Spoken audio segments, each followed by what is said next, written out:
अब एक आदमी कहेगा मैं बयानात क्यों सुनूं जाकर मस्जिद में, मैं तो लाइव सुन लूंगा, वैसे तो लाइव आता ही है, फेसबुक लाइव आता ही, घर बैठे सुन लूंगा। चलिए कभी कभी सहूलत के लिए मुमकिन है, खवातीन के लिए कभी सहूलत हो जाती है, एक आदमी आ नहीं पा रहा है उसके लिए बड़ी अच्छी सहूलत है, बात समझ में आ रही। लेकिन एक आदमी ये कहे कि मैं अकेला ही रहना चाहूंगा, अकेला ही अपने मन में, मस्जिद की जो कम्युनिटी होती है, मस्जिद के अंदर जो नेक लोग जमा होते हैं, नमाजी जो जमा होते हैं, सालिहीन, मुत्तकीन, खाशिईन और इबादत करने वाले, ये जो जमघटा होता है ये बात ही अलग है। अल्लाह के नबी सल्लल्लाहु अलैहि वसल्लम ने उसकी फजीलत बताते हुए कहा था, अल्लाह के घर में कुछ लोग अगर जमा होते हैं तो फरिश्ते वहां पर अपनी रहमत को ढांप लेते हैं, और इतने फरिश्ते जमा हो जाते हैं कि यहाँ तक कि अल्लाह सुब्हानहू व तआला के पास जब वो लौटते हैं तो अल्लाह ताला पूछते हैं कि मेरे बंदों को तुमने किस हाल में छोड़ा है। तो वो कहते हैं, अल्लाह तेरे बंदों को हमने इस हाल में देखा कि वो अल्लाह का जिक्र कर रहे हैं। तो अल्लाह ताला कहेंगे मैंने उन सब की मगफिरत कर दी, यानी बयानात जो अटेंड करते हैं उनकी फजीलत बताई जा रही, मैंने उन सब की मगफिरत कर दी। तो कहा कि अल्लाह मस्जिद में एक ऐसा आदमी आया था जिसका मकसद कोई जिक्र नहीं था, कोई बयान सुनना नहीं था, वो कोने में बस बैठा हुआ था, जैसा बाज़ कोई आदमी आकर बैठ जाता है कि भाई चलो कोने में बैठ जाते हैं मस्जिद में। तो कहा कि उस आदमी की भी मगफिरत होगी। क्यों? इसलिए कि वो नेक लोगों के साथ तो बैठा, बुरे लोगों के साथ तो नहीं बैठा ना, मस्जिद में ही बैठा, अच्छे लोगों के साथ ही बैठा। तो अच्छे लोगों की बरकत ये होती है कि साथ वाले को भी मिल जाती है। यानी अब क़यामत तक अगर असहाबे कहफ का इज्जत से नाम लेते हैं तो वो कुत्ते का भी नाम इज्जत से लिया जाता है जो उनकी हिफाजत कर रहा था। यानी मतलब है कि जो साथ में रहता है तो इतना बड़ा असर हो जाता है, फजीलत मिल जाती है। तो एक आदमी अगर ये सोचे कि मैं यूट्यूब पर जो है देख लूंगा, चलिए एक मजबूरी की कैफियत हो सकती है कि एक आदमी उसको देख ले, लेकिन अगर वो मजलिस अटेंड करना छोड़ दे, सोशलाइट, इस्लामिक सोशलाइट लाइफ गुजारना अगर वो छोड़ दे तो वो दूर होता चला जाएगा, उसके अंदर वो चीज़ पैदा नहीं होगी जो इस्लाम पैदा करना चाह रहा है। जाहिर बात ऐसा तो नहीं कि अब यूट्यूब पर फरिश्ते आके पूरे जमा हो जाते हैं, अकेला ही है ना, दूसरे लिंक में भी जाने देने लगती। इसीलिए हमेशा इस्लामिक गैदरिंग की बड़ी अहमियत है। ये आयत में वही बताया जा रहा है कि अल्लाह ताला का वलो अन्नहुम फअलू मा युअदून बिही लकान खैरन लहुम। अगर वो लोग जो उनको नसीहतें की जा रही है मस्जिदों में, हर जगह पर जो भी नसीहतें की जा रही हैं, अगर लोग उस पर अमल करना शुरू कर दें तो ये उनके लिए बेहतर है।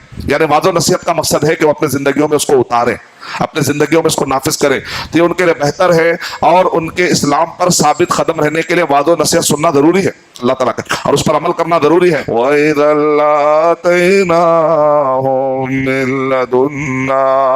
और हम उनको अपनी तरफ से क्या देंगे?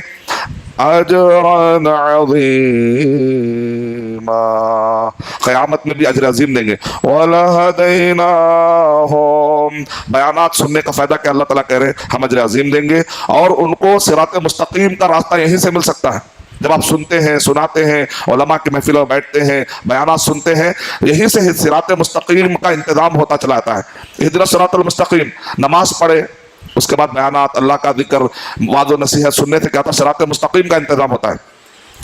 वलहदैनाहुम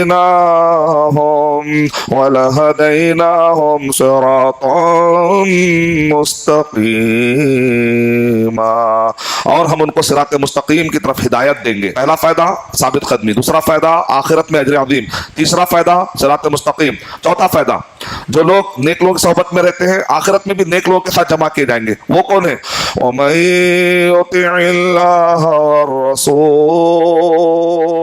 जो अल्लाह उसके रसूल सल्लल्लाहु अलैहि वसल्लम की इताअत करेंगे तो किसके साथ होंगे?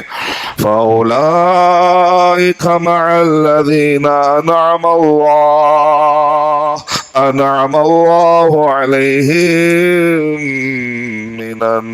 मिनन नबीय्यीन, निअमतों वाले लोगों के साथ अल्लाह उनको जमा करेंगे। नबीयीन है, मिनन नबीय्यीन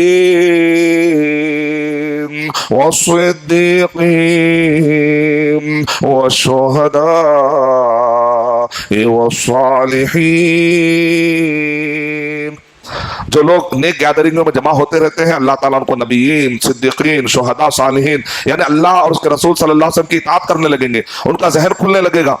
वो कल तक बिदअत में थे, अचानक है नहीं भाई अल्लाह और उसके रसूल सल्लल्लाहु अलैहि वसल्लम का रास्ता तो ये है, ये तो बिदअत का रास्ता है, ये तो शिर्क का रास्ता है। ये कब पता चलेगा? जब आदमी सुनेगा, एक आदमी बयानात सुनेगा और तहकीक करेगा, रिसर्च करेगा, इल्म के रास्ते पर आएगा, तब उसका जहन खुलेगा, अरे मैं तो कोई और गलत रास्ते पे जा रहा था। जब वो इताअत करने लगेगा तो अल्लाह ताला उसको नबीयीन, सिद्दीकीन, शुहदा, सालिहीन व हसुन اولئک رفیقا، بہترین رفاقت ہے جو آخرت میں ملنے والی ہے، بہترین دوستیاں ہیں، اچھی دوستیاں وہ ہے جو نیک لوگوں کے ساتھ کی جائے۔ مسجد کی بنیاد پر اگر آپ کی کسی سے دوستی ہو رہی ہے تو بڑی اچھی دوستی ہے۔ جو لوگ اللہ کے لیے ملتے ہیں اور اللہ کے لیے جدا ہوتے ہیں، قیامت کے دن جب حشر کے میدان میں سائے کی ضرورت ہوگی، اللہ تعالیٰ اپنا خاص فضل والا سایہ نصیب فرمائیں گے۔ وَحَسُنَ أُولَئِكَ رَفِيقًا ذَلِكَ الْفَضْلُ مِنَ اللَّهِ، یہ اللہ کا فضل ہے۔ وَكَفَى بِاللَّهِ عَلِيمًا، اور اللہ سبحانہ وتعالیٰ کافی ہے، علم والا ہے۔